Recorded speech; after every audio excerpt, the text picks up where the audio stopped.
What is up? Hope you're having a great day there, wherever you are. I was brainstorming in the shower just a few minutes ago about what I might talk about. Some new wrinkle to this philosophy, this book I wrote, The Evolution of Love, and I imagine a lot of people are going to think or say that this is just like the concept of free love from the '60s, and it's a cousin to that sort of thinking.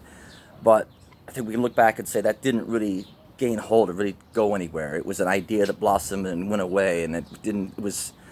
I think it's because it didn't really address, the power, this primitive experience, this powerful experience of actually falling in love, really being in love. That kind of connection is powerful.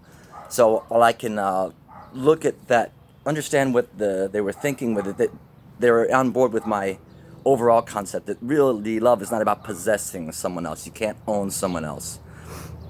But part of I think the offshoot of that thing was sleeping around with all sorts of sexual partners, and I think that really cheapens the experience too. I talk about in my book that you should respect the act of sex. Time one night stands, all that stuff. And when you're younger, maybe you want that validation. You feel like that's what you're after.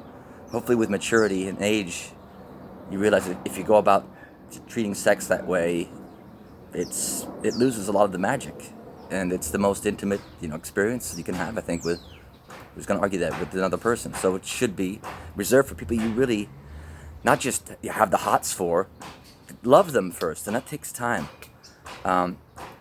So I think it fell apart for on that level.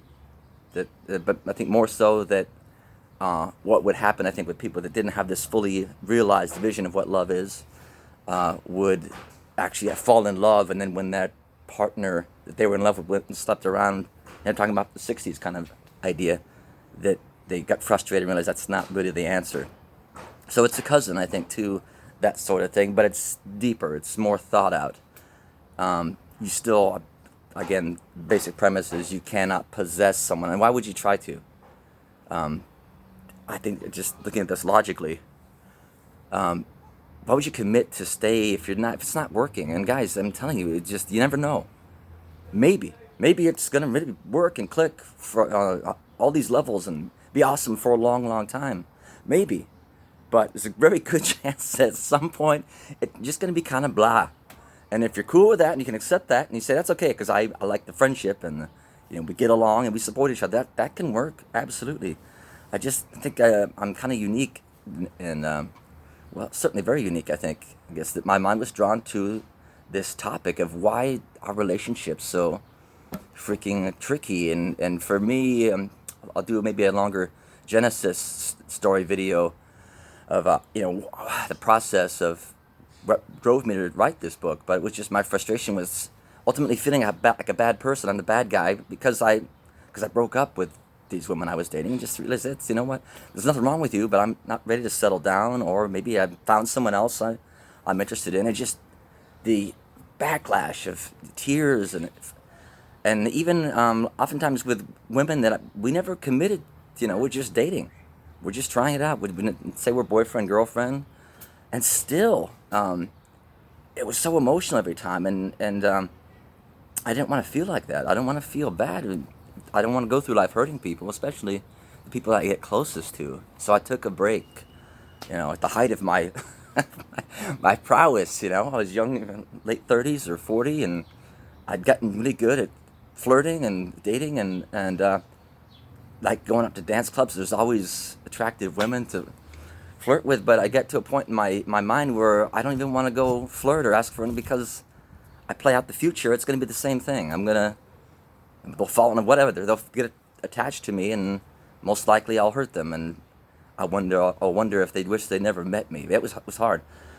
So I took a break, and then for years actually, I thought about it and we tried to hash out and realize, well, this is a complex problem. What does it mean to love someone? I mean, it's a tangled mess, and I realized there are two kind of schools or paradigms of what it means to love. There's a primitive falling in love. It's powerful and it's beautiful and it's fun, but one thing, it doesn't last forever. It just doesn't. that buzz, that butterfly feeling, whatever you want to call it. But it is powerful. Uh, but it leads to jealousy and possessiveness, and ultimately like anger. How dare we? Like the other person's guilty for just you can't you're not guilty for breaking up with someone. I mean, whatever your reason is, you're validated, and vice versa. I tell these women, you're free to go if it's not working. It's cool, and I'm not going to hate you, or that's just it is what it is, right? I just think that's logical. It's mature, and it works. Um, and then you have again, what I call it is the evolved, more mature, unconditional concept of love, which isn't a primitive, ego-driven love. It comes from our neocortex, or just our higher logical thinking. It's the way you love your friends and your parents and your kids, that you love being with them and you respect them, and you're honored to be part of their life, but you don't have to be with them all the time. You gotta mix the two. Basically, is what it comes down to. That's where the magic is. And yeah, I'm just riffing here, free form, no editing. You can tell. It's hard. I'm telling you guys, it's hard to find that great partner. I mean, great. I mean, that's my standard. I've having dated lots of women and tried, over and over to get better, and being with different people and how we click on these different areas. Great, smart, sexy women, and it just wasn't there most of the time. And when it was awesome. It was so fun. It's not something that you don't think about straying, or it's where you want to be. That's the person you want to be with. It's hard to find that. It's not going to be your first boyfriend, girlfriend. It's straight out. And two, if it's your first relationship, then you're not where you need to be as a partner. Right? You're going to have to grow and make some mistakes and get better. And realize, well, I need to be more attentive or whatever. Just get out there and go. Should be fun. It's not going to be fun if everyone's afraid of heartbreak or failure. Come on, guys, get over it. It's not a big deal. When I was younger, yeah, but I was just fooling myself. What's the issue here, Doug? You're young, dude. I mean, part of it was my insecurity, self-esteem issue. I didn't feel sexy, or like women liked me because I didn't date in high school. A couple dates in high school, but whatever. Wasn't good at it. Felt awkward and spat like a spaz, like I am. But then you learn to accept those things. You look around and see, what? I'm as cool as anybody else out here. Everybody's got their issues. At least I'm working on mine. So that was part of it. But ultimately, the conclusion was, what am I upset about, man? Let's move on. There's other women out there. They'll come again. And the sooner you let it go, the sooner you get back in the game and life, comes alive again. So whoa, you jackass. If you saw that bird buzz by me. Anyway, sorry, I'm not a jackass. Get out there. Yeah, guys, don't hide in your house or apartment. I'm afraid that I'm going to get hurt again. Get over it, guys.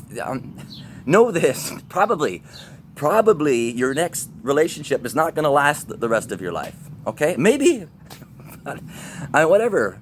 Or at least say this. There's a very good chance, at least a 25% chance it's not going to last for. So go and try. And realize they're probably not going to be a great partner for you. And until you get out there and try different relationships, you're not going to know. You won't know what you're, missing. I don't know. It should be fun. It shouldn't be scary. And that's what it's all about. I know these concepts will help people. If this works, does anything for you, help me share the message, please. I've been trying to share all my wisdom or insights and philosophy on this YouTube channel, so there's no need to buy the book, really. Some point maybe I'll redo it and flesh it out a little bit more and what have you. But so I'll just do it the videos for now. I think if I can reach and help enough people, I'll get the connections I need to work on my bigger ambitions, my world peace plan, for example. All sorts of big ambitions. And yeah, hope that helps you. Check the other videos. Subscribe if you like. Whatever. Have a great day.